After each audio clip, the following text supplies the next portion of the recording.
Hello दोस्तों, welcome to our channel. आज हम देखेंगे आम्लीय वर्षा रिलेटेड एमसीक्यूज़ और उसके आंसर्स देखेंगे। इससे पहले मैं आपको बता दूं कि आम्लीय वर्षा के रिलेटेड एक वीडियो अपलोड किया है मैंने। एग्जैक्टली वो क्या है, उसके प्रभाव क्या है, तो वो आप प्लीज़ जाके चेक कीजिए मेरे चैनल पे। इसके साथ अगर आपको मेरे वीडियोस अच्छे लगते हो तो लाइक कीजिए, सब्सक्राइब कीजिए और वीडियोस को शेयर कीजिए। तो चलो दोस्तों, स्टार्ट करते हैं। पहला प्रश्न है, एसिड रेन का मुख्य कारण कौन सा है? एसिड रेन का मुख्य कारण कौन सा है? तो ऑप्शन ए कार्बन डाइऑक्साइड और methane gas, option B sulphur dioxide और nitrogen oxide, option C oxygen और हाइड्रोजन गैस और ऑप्शन डी क्लोरोफ्लोरोकार्बन। दोस्तों, अगर आपको इसका आंसर पता है तो प्लीज़ कमेंट बॉक्स में कमेंट कीजिए आंसर क्या है। चलो देखते हैं आंसर क्या है इसका। तो इसका सही आंसर है सल्फर डाइऑक्साइड और नाइट्रोजन ऑक्साइड। तो ये दो गैसें ही मुख्य रूप से क्यों है, क्योंकि ये दो गैसें जो सल्फ़र डाइऑक्साइड और नाइट्रोजन ऑक्साइड है, ये कारखानों की चिमनियों से उत्सर्जित होने वाले गैसों से बनते हैं। फिर ज्वालामुखी का उत्सर्जन जो होता है, तो इन सब कारणों से, मतलब मानव निर्मित और प्राकृतिक जो भी कारण है जिससे एसिड रेन का फॉर्मेशन होता है, तो ये उसके लिए दो महत्वपूर्ण गैसें हैं, सल्फ़र डाइऑक्साइड और नाइट्रोजन ऑक्साइड। दूसरा प्रश्न है, एसिड रेन का पीएच मान आमतौर पर कितना होता है? तो ऑप्शन ए 7 से अधिक, ऑप्शन बी 7 के बराबर, ऑप्शन सी 5.6 से कम और ऑप्शन डी 8.2 से अधिक। तो इसका सही आंसर है ऑप्शन सी 5.6 से कम।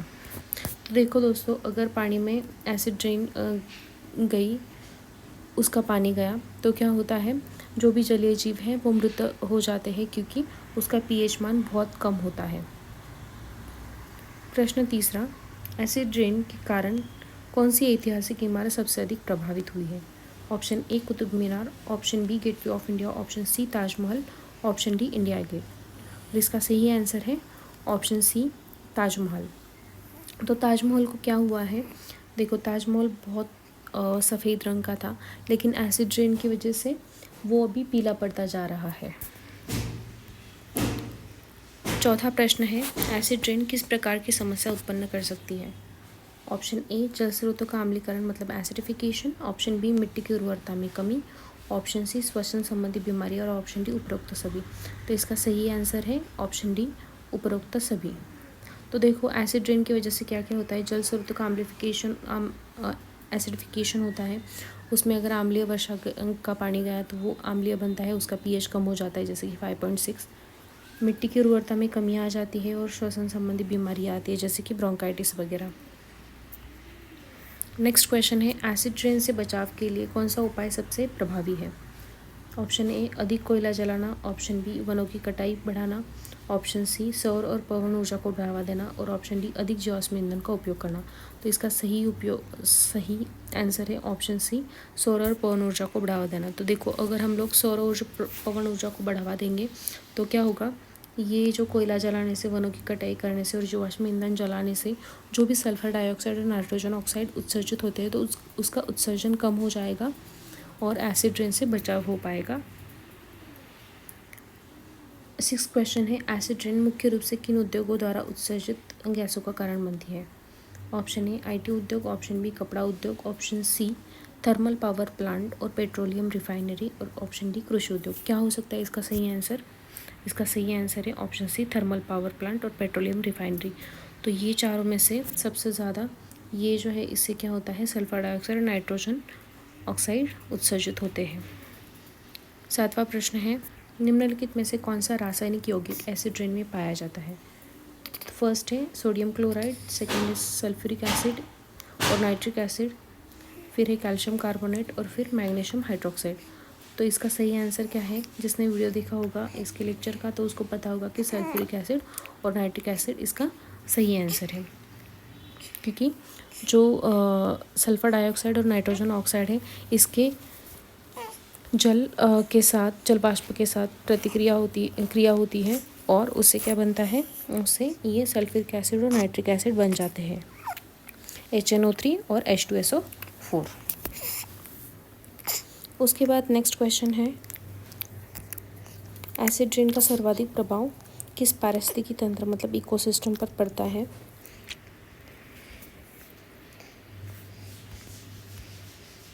सॉरी दोस्तों, आंसर सॉरी, ऑप्शन ए रेगिस्तानी क्षेत्र पर, ऑप्शन बी समुद्री पारिस्थितिकी तंत्र पर, ऑप्शन सी वन और मीठे पानी के स्रोतों पर, ऑप्शन डी जमी हुई बर्फ़ की चादरों पर। तो इसका सही आंसर क्या हो सकता है? तो इसका सही आंसर है ऑप्शन सी वन और मीठे पानी के स्रोतों पर।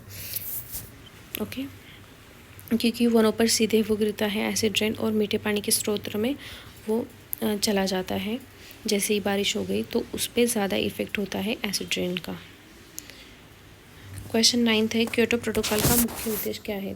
तो लेक्चर में मैंने बताया था क्योटो प्रोटोकॉल और पेरिस एग्रीमेंट ये सब हुआ है एसिड रेन के लिए। तो ऑप्शन ए है वनों की कटाई को बढ़ावा देने के लिए, जलवायु परिवर्तन और वायुमंडलीय प्रदूषण को नियंत्रित करने के लिए, ऑप्शन सी प्लास्टिक उत्पादन बढ़ावा देना, और ऑप्शन डी जल प्रदूषण को बढ़ावा देना। तो ये तो हो नहीं सकता, ये भी हो नहीं सकता, तो ये भी हो नहीं सकता, तो आंसर वैसे भी क्या है, ये ही हो सकता है। तो देखते आंसर क्या है। तो आंसर है ऑप्शन बी जलवायु परिवर्तन और वायुमंडलीय प्रदूषण को नियंत्रित करना। 10वां क्वेश्चन है, निम्नलिखित में से कौन सा देश एसिड रेन की समस्या से सबसे अधिक प्रभावित रहा है? Option A Bharat, option B चीन, ऑप्शन सी कनाडा, उपरोक्त सभी। तो इसका सही आंसर है ऑप्शन डी उपरोक्त सभी। तो बहुत सारे देश हैं जो मतलब लगभग सभी देश हैं जो एसिड रेन की समस्या से प्रभावित हुए हैं। तो दोस्तों इसी के साथ एसिड रेन के बारे में जो MCQs है और पूरा अंडरस्टैंडिंग क्लियर हुआ रहेगा। जिसने भी पूरा लेक्चर देखा है और ये MCQs जिसने सॉल्व किए हैं तो उसको क्लियर अंडरस्टैंडिंग हुई रहेगी, उसको कोई भी प्रॉब्लम नहीं आएगा एसिड रेन के बारे में कुछ भी क्वेश्चन पूछे तो इसी के साथ ये वीडियो ख़त्म होता है। नेक्स्ट वीडियोस और MCQs के लिए और UPSC मटेरियल के लिए बने रहिए मेरे अपने चैनल पर। तब तक के लिए धन्यवाद, और मेरे चैनल को लाइक कीजिए, सब्सक्राइब कीजिए, वीडियोज़ को शेयर कीजिए। थैंक यू दोस्तों।